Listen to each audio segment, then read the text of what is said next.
Howdy, on Lex Lives. I think it's time to play a little 7 Days to Die.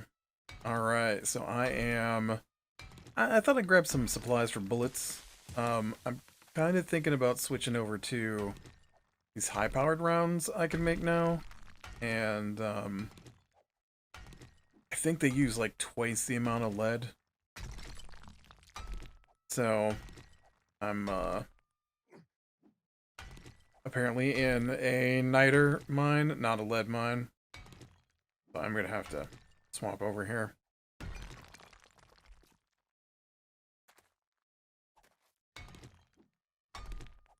And all this stuff is just niter. Not that I might not necessarily need niter. Niter has nothing to do with lead, but I will need gunpowder. And so, wait, have I seen a lead mine? Had to have, right? Brass is the one you can't mine. I better check my map. Let's get out of here. Who's growling at me? What you want? What you want? Okay. Niter, coal. Coal. Niter. Have I not found a lead mine? Huh. Interesting.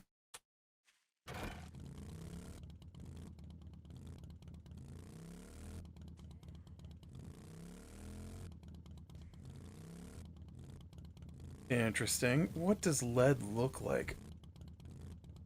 Is lead not a thing anymore? Is that the whole trick? I'm just out here wasting my time. What are you? It's coal. Okay. No, that's not what I wanted.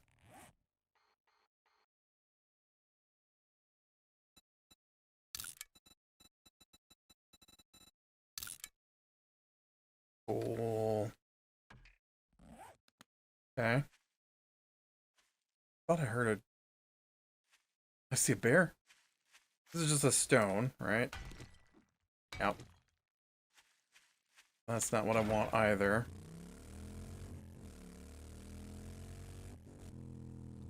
Stone. Iron. Stone. We didn't play any tabletop stuff this week. We worked on it a little bit, but we didn't get anything started. I don't know if I'll remember, but I'm just gonna give some names to the guys I normally play with. What is it? Because calling them the other DM and the other guy is, you know, me.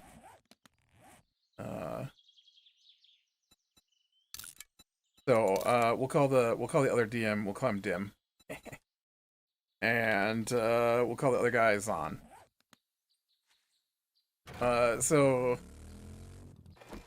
Okay, what about this one? This one looks leady. Yes. Okay, beautiful. Alright.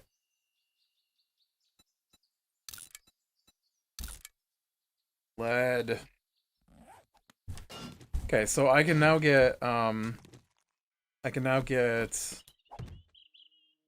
brass from doors, and hopefully I can get a lot of lead from this mine. Dude, I am like way sick. I should have taken something. I'll have to try and remember to do that when I get back to my base. So I talked a little bit before about this weird thing that happened with Wizards of the Coast here, I don't know, months ago. I was gonna say a month and a half, but a month or 2 months ago. In that they have started working on I mean, it's been longer than 2 months, I'm sure. But the event was like 2 months ago.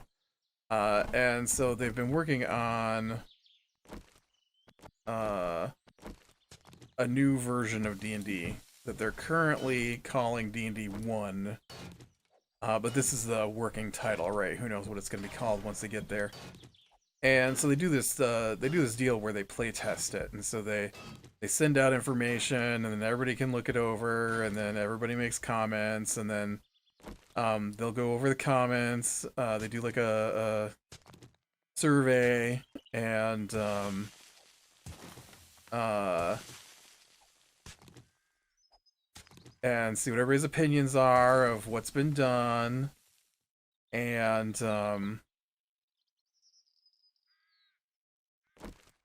how to do this. I feel like I've screwed this up. I've screwed this up a little bit already.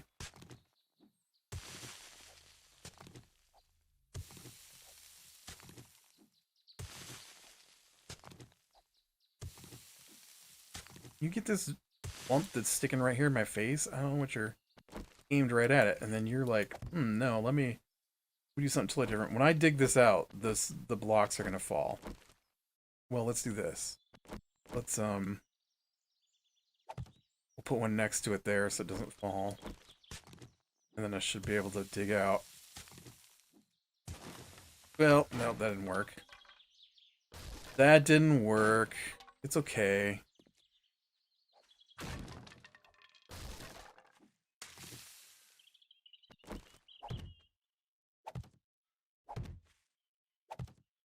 Do that. Okay, and then where's my ladders? And so you know, they are trying to see what everybody thinks of their new rules, basically. And not that necessarily they will follow through with making the changes everybody's demanding, but at least they're, you know, looking at it and trying to figure out different ways to change the rules slightly. Mostly it feels like it's a cleanup of the 5th edition rules so far. There are some pretty major differences. It feels like they're making the classes maybe more powerful. I'm kind of holding off on my real opinions until I can see the classes I like to play. Right. So far, they've done every class but the class I like to play. Fighter's my favorite. I need to see the fighter changes. And they haven't put out the fighter changes yet. I don't think they've put out the fighter changes yet. I think that's next. They've done like the healer changes. They've done the what do they call them? The expertise classes, which are your thieves and your bards and your rangers. So like your kind of hybrid class dudes. I mean, thieves not really a hybrid class, but it's kind of like a fighter, but specializes in. Okay, this is a terrible hole that I've made and can't get out of. I need a better. Hey, did you just hear me say this is a terrible hole I can't get out of? Are you like that? Okay. Yes, that's precisely where I wanted to put this block. Okay.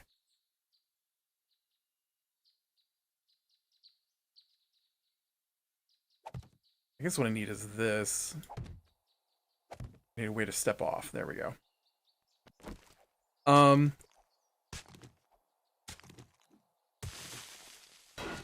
Was I just hitting her instead of the... Maybe it was dirt. I don't know. So, so it's a big to-do, right? Everybody loves their game. They don't want their game to change. But it's, you know, things get updated. The next version comes out. And I think everybody's really mad that the next version's coming out. I don't know. It's different fandoms seem to handle things in different ways. And so it's weird to me, like, they're not getting rid of 5th edition, they're just gonna stop making stuff for it. And to be fair, most of the stuff that comes out for 5th edition isn't the greatest anyways. I haven't really gone over the new book. I plan on running it eventually. coming up probably pretty quickly. I need to go over it and go through it and piece together my own storyline because I feel like it's just a collection of dungeons again with nothing that really connects them, and I definitely don't want to run a campaign like that. I hate there not being a story. There might be some confusion on D&D on Wizards of the Coast that they expect everybody to make up their own story, but I play with a DM who can't make up his own story. And so, you know, Dim, he's not great at improvising. He reads what the book says and then gets confused by that, and then we do weird things that have nothing to do with the book. Or he finds some weird thing that he likes and tries to shove it into the book. Like the time he wanted to change the floor we were on to be like Harry Potter, or the time that he ran a one-shot about a dragon made out of, basically the dragon from, or the moose from, Return to Oz. If you've never seen Return to Oz, they like piece together furniture and stuff and then sprinkle some dust on it to bring it alive so they can fly out of this room. I think that's Return to Oz. And so he did one of those, but with a dragon. It's not really my kind of thing because I don't really care for silly like that. The book's already got what it wants. And not that you have to stick with the book, not that you can't come up with your own things, but he's also not coming up with his own things. He's found these someplace and then tries to incorporate them into the story. I actually think he came up with the Hogwarts thing that he wanted to run, but then he refused to let us start the quest.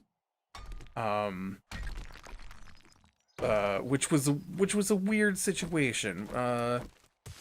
He kept telling us how he was doing this Hogwarts thing, and then every time we tried to talk to somebody, they basically refused to talk to us.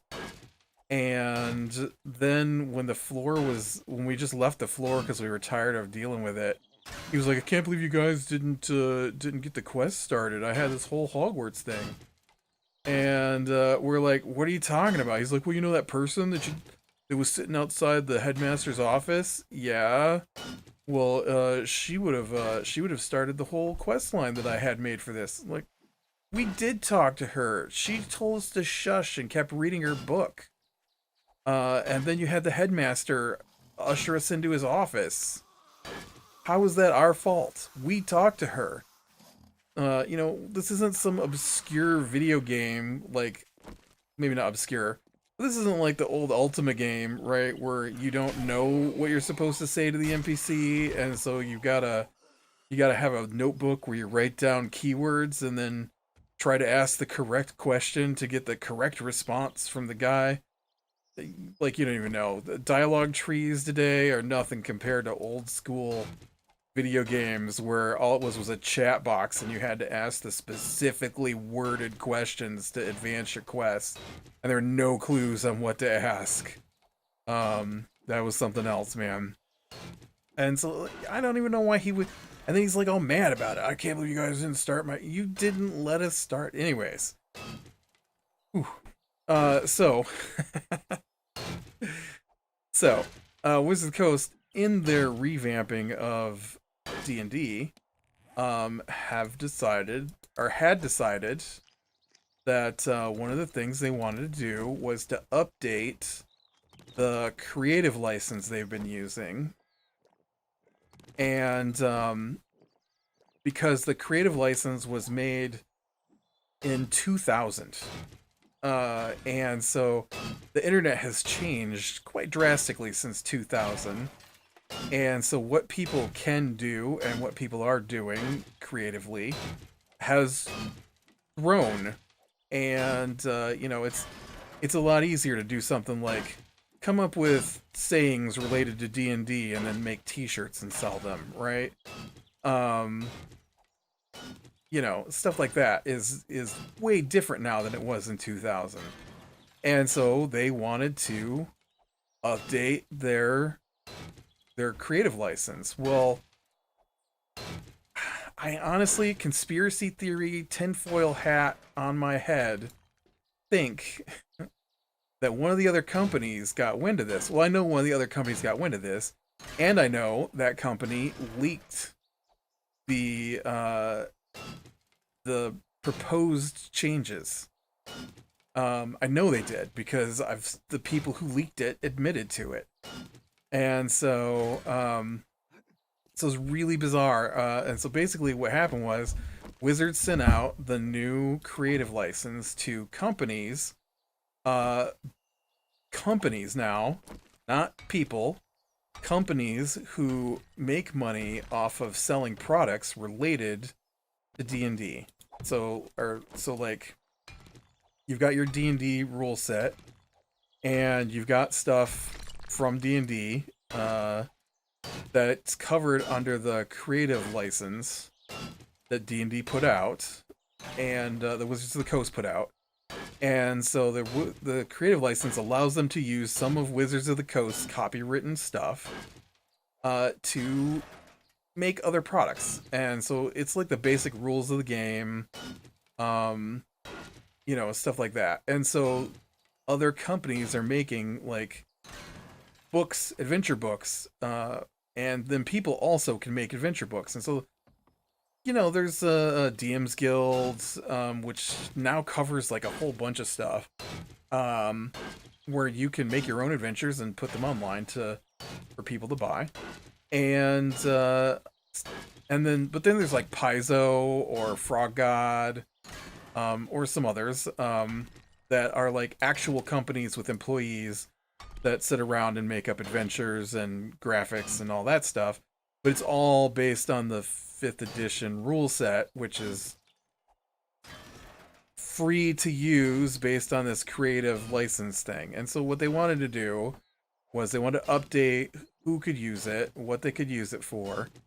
And then one of the big things that I think brought about this whole apocalypse that happened was they also wanted to get some royalties from companies that were making a lot of money off of the 5th edition content that they were allowing people to use for free. And so this one change that only affected, I believe they said, was it 7 or 12 companies worldwide, got twisted so that everybody believed they were coming after them. But really what had happened was Paizo, and this is my tinfoil hat conspiracy, because it appears to me from everything that I've heard, Paizo, who's one of the biggest companies who was using creative content to run their company, basically what Paizo did was 3.5 edition D&D also covered under the I forget what it's called, OGL is what's called, covered under this creative content license. And so they took 3.5 and then they added to it, and then they made Pathfinder. And so Pathfinder uses D&D 3.5 stuff. So what they did was they must have gotten wind of the upcoming changes to 5th edition, and they started rewriting Pathfinder into Pathfinder 2. There's nothing wrong with rewriting Pathfinder into Pathfinder 2. I don't have a problem with that. They rewrote it so that it doesn't include any of the OGL licensing, they said. So they have nothing of the D&D copyrighted stuff in there anymore. Okay? That's fine. I got no problem with that. I got no problem with them, making their new adventures have nothing to do with the 5th or the D&D rule sets that are, under this creative license thing. That's all perfectly well and good. No conspiracy there. It makes sense to me that you would want full control over your product. But they're only able to do it because they built an entire company off of Wizards of the Coast material, right? I mean, this OGL was put out by Hasbro. Right? Hasbro owns Wizards of the Coast.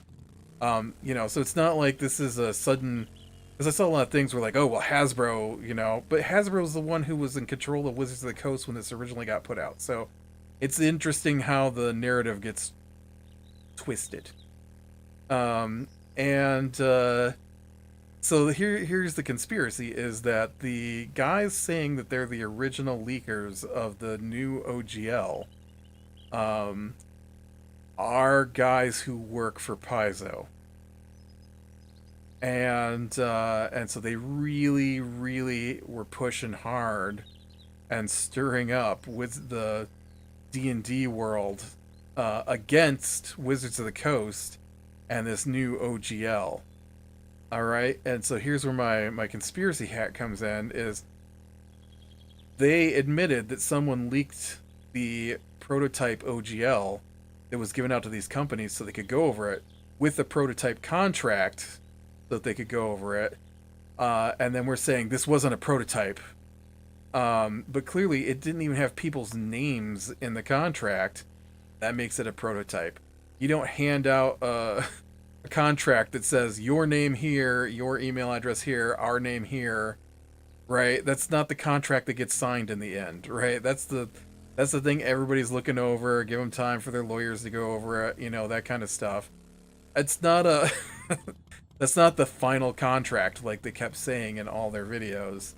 No, that's not. It couldn't be what it was. Even the OGL wasn't fully written in. Like it had filler text and placeholder text and stuff that would have to be changed for it to be an actual legal document kind of thing.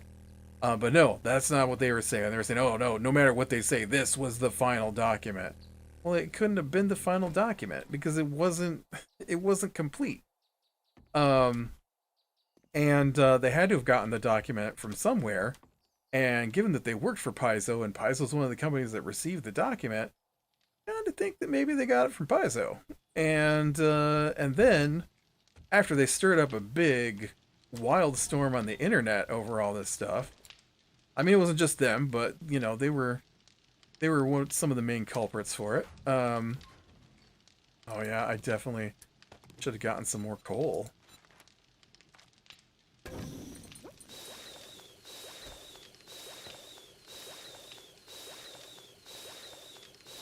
I do need to get running out of antibiotics, man. If I take 2 honeys, is 2 honeys give me 10? It does 10.7 treated. Okay, and my antibiotics though is only 9.9. So I need. What's this? I have herbal antibiotics too. Okay. There you go, buddy. Okay, so now you got lots of lead in here. Let me go get some coal now. So anyways, oh man, I've spent so much time talking about this. It wasn't even the thing I wanted to talk about.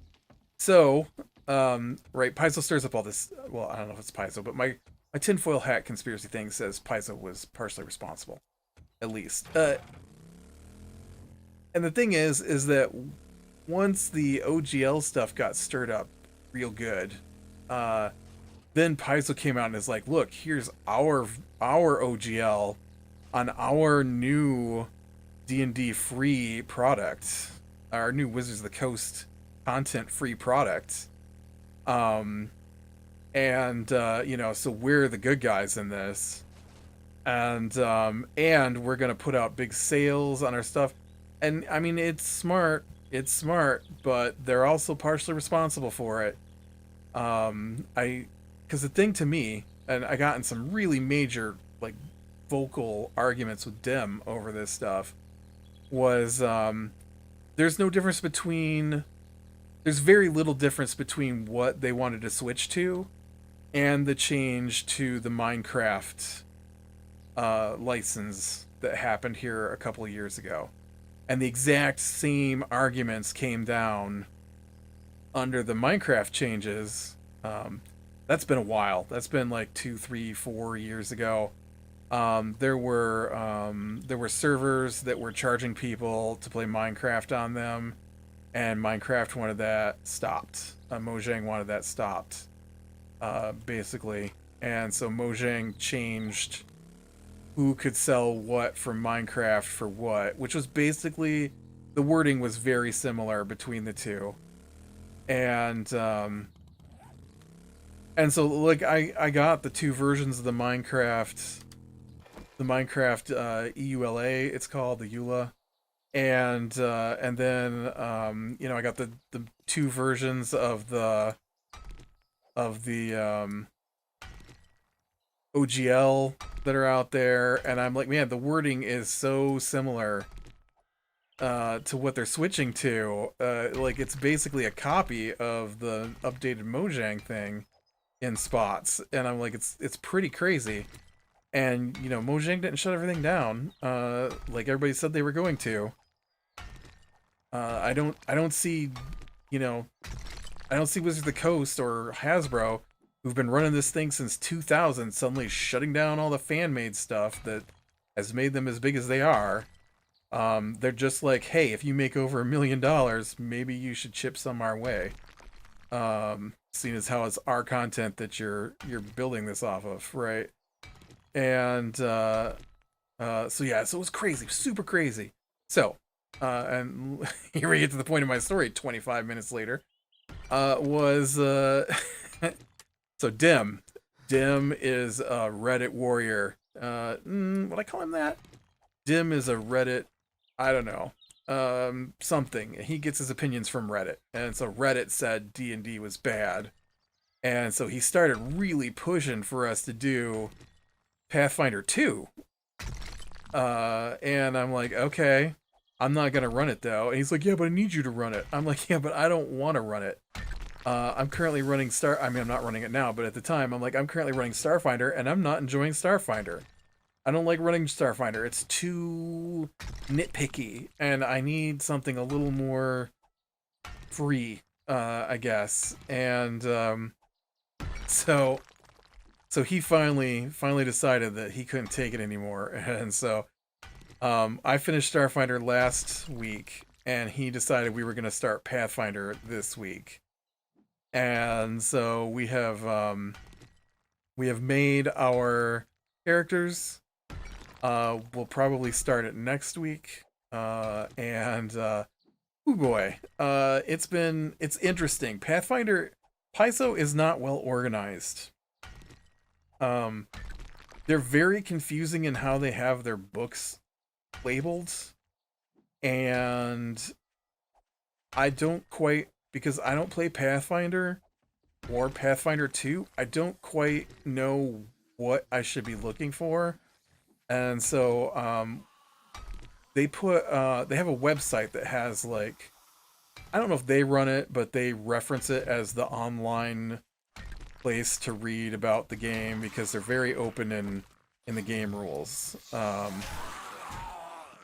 And they're more open about their game rules than Wizards is, which is fine. If that's what you want to do, I like it. And so they've got a website where you can just go and read all their rules. And so the problem is that Paizo's not great at distinguishing between Pathfinder First Edition and Pathfinder Second Edition, and I don't know if that's just because Pathfinder First and Second Edition are so closely, like maybe Pathfinder Second Edition, there must be a horde. Listen, horde, I'm trying to work here, okay? Trying to update my bullets. So maybe Pathfinder 1 and Pathfinder 2 are close enough that it doesn't matter, but when you're going through the online rules, they don't really separate out Pathfinder 1 and Pathfinder 2 stuff, and on their website, they don't really separate out their books very well either. And so it's hard for me to tell what's a rulebook for Pathfinder 2 and what's a rulebook for Pathfinder 1. And it's even worse when you download their digital stuff, they just name it all weird. And so it's just a set of letters and numbers. And so even their PDFs aren't named by what they are. Like when you open the PDF, you can see the title, what it is. But But like when you download the like the Bestiary for Pathfinder 1 and the Bestiary for Pathfinder 2 are both just called Bestiary. Shouldn't you include which version of the Bestiary I'm looking at here? And so I'm trying to go through my files and I'm like, okay, so I have the core Pathfinder core rulebook and the Pathfinder core rulebook. One of them is for Pathfinder 1 and the other one's for Pathfinder 2. And so like I was going to play this class called Summoner because Summoner's my favorite class in RPGs. But then when I got looking at it, it doesn't come from the core rulebook. It's from a Pathfinder 1 edition. And I'm like, ooh, we've never played Pathfinder before, and I'm not prepared to try and figure out how to what I have to change to make it fit Pathfinder 2. And it comes from like a totally extra book that none of us have.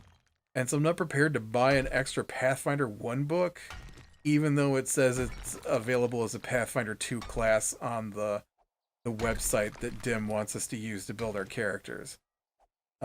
Like it might be so close that it doesn't matter, but I don't know because we're so new to this Pathfinder 2 stuff. Like I haven't even read through the core rulebook yet. We just made characters. And so, I might not even be finished with my character as far as I think I am, because I might want to change things once I get finished reading. I mean, I'm pretty close to read through the rulebook, but, I've got to take notes now on what you can do because the game plays differently than what I'm used to in D&D. There's so many rules. And, so we went to do our, our comic book night Wednesday night, and Dim was like going over these rules that are different in Pathfinder versus D&D, and how much more he likes the Pathfinder compared to D&D. Right, he's just talking out of his Reddit, and so he starts reading to me the rules about jumping, and I'm like. He's like, I like this a lot better because Pathfinder lays out rules on things that you might not be sure of, like how to jump, and so I like that a lot better than 5th edition. I'm like, you do know that these are almost the same rules, right? Like there are rules for jumping in 5th edition. Both sets of rules involve moving 10 feet before you can make your long jumps, and stuff like that. And he's like, well, yeah, but see, this one's like, if you jump this far, then the DC is this much. And 5th edition doesn't do that. I'm like, oh, see, the reason why 5th edition doesn't do that is because 5th edition has the rules on how far you can jump. You're the one that wanted to make it harder. 5th edition is like, if your players are jumping from flat level ground to flat level ground, then this is how far they can jump. But if there's like, some kind of trickiness to landing your jump or to doing the jump, like you're going to jump from a vine to a rock, or, you're going to jump and the ground is sandy or something, then you might roll a difficulty check, right? Well, it doesn't say what level that difficulty check is. And so, Pathfinder is like, yeah, if you want to jump, then this is the couple of feet you can normally jump. If you want to jump any farther than that, then you have to do a DC based on how far you want to jump. 10 plus the number of extra feet or something like that. And so, so I'm like, oh, okay, so, yeah. But then because he's so afraid of his characters taking damage, he turned around and he was like, yeah, I don't like their death rules, because death rules are different in Pathfinder. And so in 5th edition, you get knocked down, and then if you get healed, you get back up, and if you don't get healed by the time it gets to your next turn, you roll a death save. And if you don't get healed before your turn after that, it's another death save. And so you have to roll three positive death saves or 3 negative death saves. You can crit, succeed, crit fail on them, which means you get a 20. You get to immediately regain consciousness with 1 hit point. Crit fail means it counts as 2 death fails. And then you're dead if you get 3 death fails. If you get 3 successes, you're alive but unconscious. You know, it's pretty basic, I think, for what we've been playing. Well, Pathfinder's got this whole thing where, and this is what he says.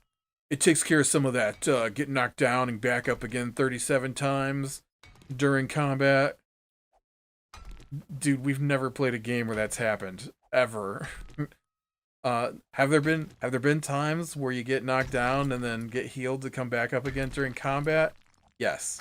Have there been a couple of fights where you get knocked down and then back up again more than like 2 times during combat? Yes. But it's very, very few times. Like, maybe 3 ever. He's like, so yeah, so Pathfinder's got a way to stop the get knocked down and back up 37 times during a combat.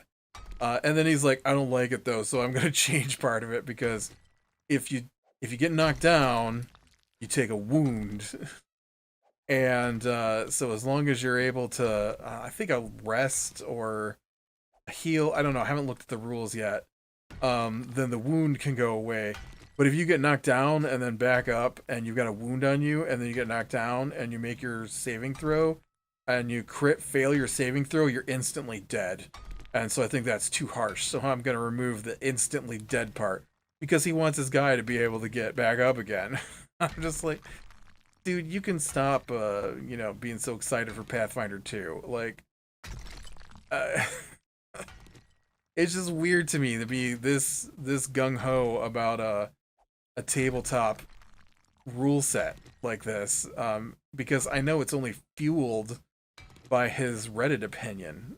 And I say Reddit opinion because we often will discuss things like games or books or movies or whatever, and then his response is, let me go see what Reddit says about it, and then that becomes his opinion.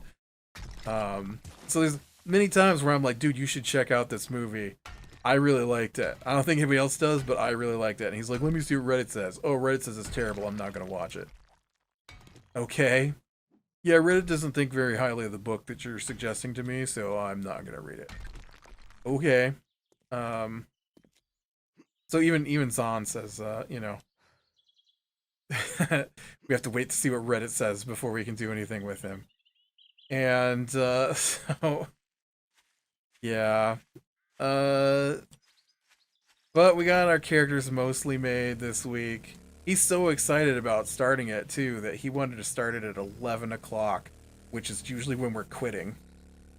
I'm like, yeah, no, we can wait till next week, buddy. Some of us have got to get up and go to work tomorrow. His job is very, for the most part,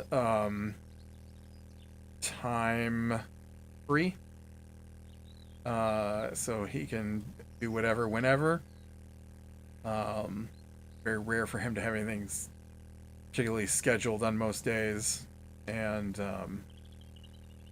I mean, I guess technically mine is too, but I have to put in a lot of hours during my day, and, you know, I gotta work around things.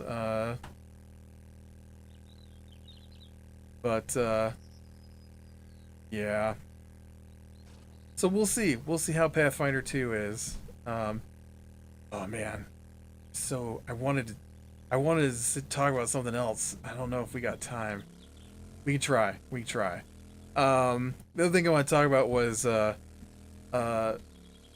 some of the people I follow on YouTube. I don't follow them, but some of the people that I watch on YouTube are interacting with a person who was involved in Gamergate. And so Gamergate has become a subject of interest to them. So they've been going over the Gamergate lore, and man, I still hate that the Gamergate lore is what the Gamergate lore is, because it's not accurate to what I remember from the time, and it's all been mutated and changed by other people who got involved after. That's a lot of gunpowder. And so even looking at the Reddit and stuff for it, today while I was listening to them talk about it, I was just like, man, it's not quite accurate. Um, it was interesting to note that the dude that I was listening to tried to tie the Mass Effect 3 stuff into it, and I don't understand how the I mean, I understand how the Mass Effect 3 stuff could be tied into it, but the lack of understanding, okay, the mutation of what Gamergate was by other people is the only way that Mass Effect could be tied into it. And I'm gonna try to do this real quick. So Mass Effect 3 was slightly before Gamergate, and the problem with Mass Effect 3 was that the company promised one thing and delivered something else. And so the look at that weird line in those trees. And so the thing was, is that Mass Effect 1, 2, and 3 were all connected together in a way where you could take your save game from 1 and then start game 2 with it, and it would change how game 2 started slightly. And so then you could take the save from game 2, which now contained all your choices from game 1 and game 2, and start game 3 with that, which would change how game 3 started slightly.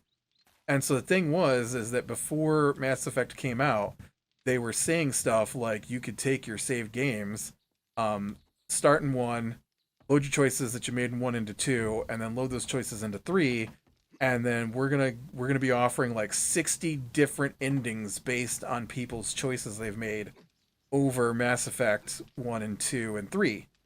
And so what happened in Mass Effect 3 was the first time I've ever felt attacked by the company who makes the game. And I mean, I know they didn't attack me directly, but as a consumer of their product, I was attacked. And basically, they gave one ending that came in 3 different colors. I mean, there were slight differences between them, but for the most part, it was one ending that came in 3 different colors. And and then when everybody was like, "What happened to our 60 endings we were promised? What is this story? This isn't the story that we thought we were getting." And the game doesn't end with a way where you win. Is the part that really sucks to me. There's like two sentient. Well, you've got your AI who's been with you the entire time, who's like a major character, and then you've got this sentient robot race. And both of those have to die or be subsumed for you to win the game.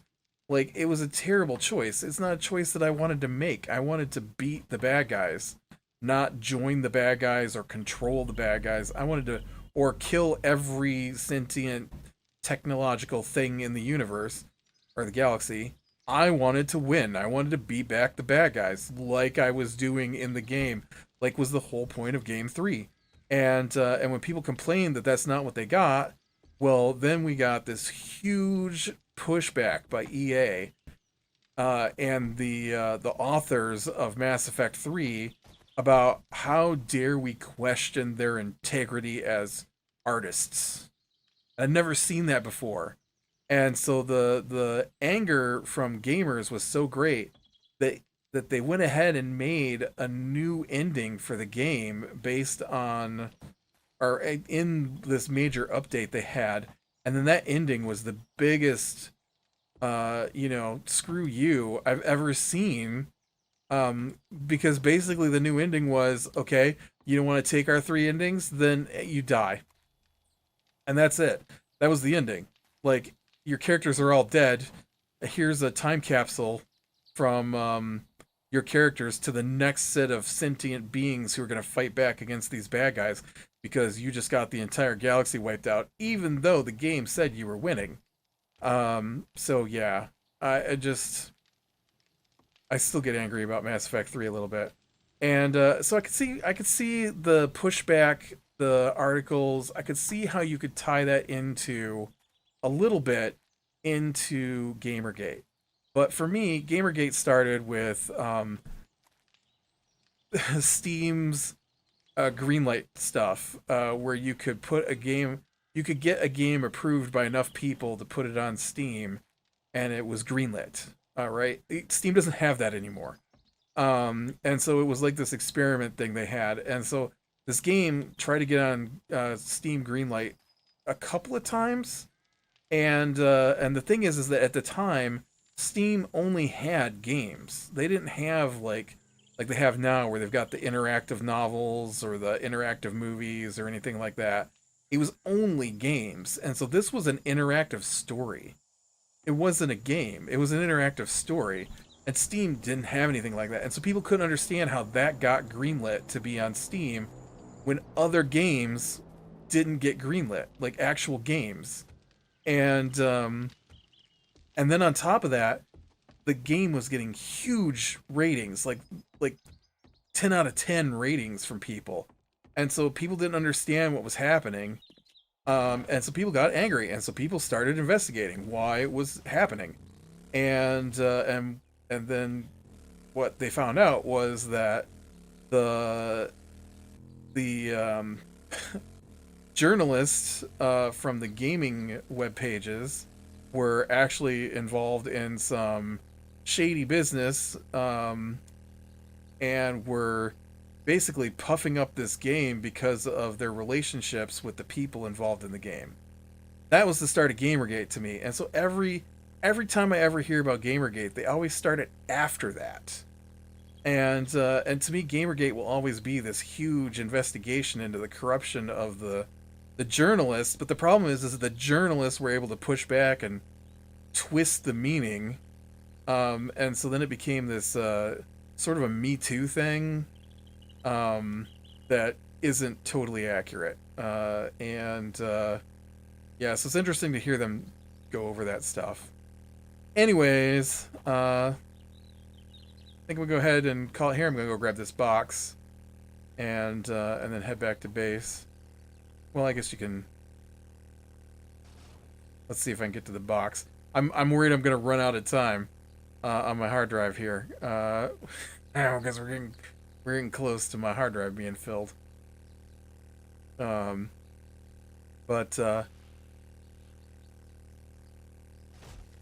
oop, blank. Why'd you drop it in the city? Ooh.